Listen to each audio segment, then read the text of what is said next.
Sikit lagi. Bah, buang lah. Banyak-banyak. Macam ada beli. Habis ni lah. Oh, ni besar ni nampak.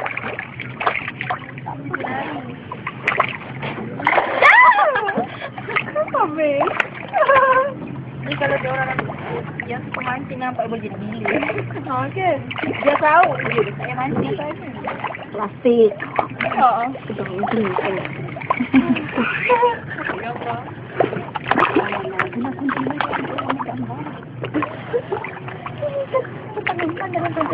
Aku tersentuh.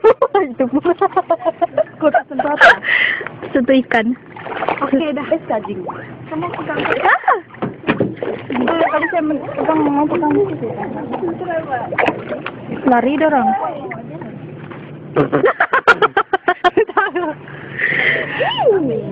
Dapat sentuh dia. Mungkin kan? Ya, belum lagi berani.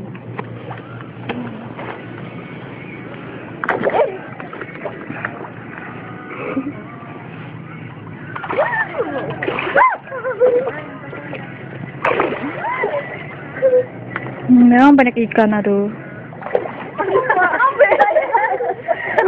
Balik ke sini tak takut balik dia tak ada makan macam orang lain makan tak balik dia. Roti.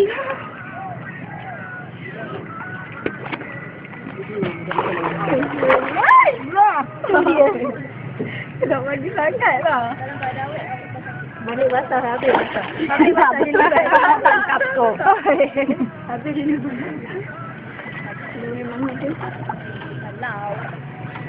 Berani juga kau. Lagi, Lena, lagi. Lena kah kucing?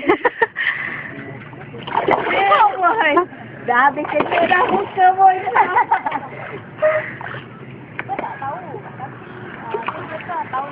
Betul-betul dia berani ya.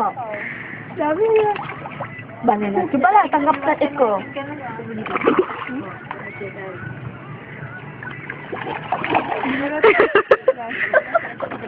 Geram saya tengok dia ni.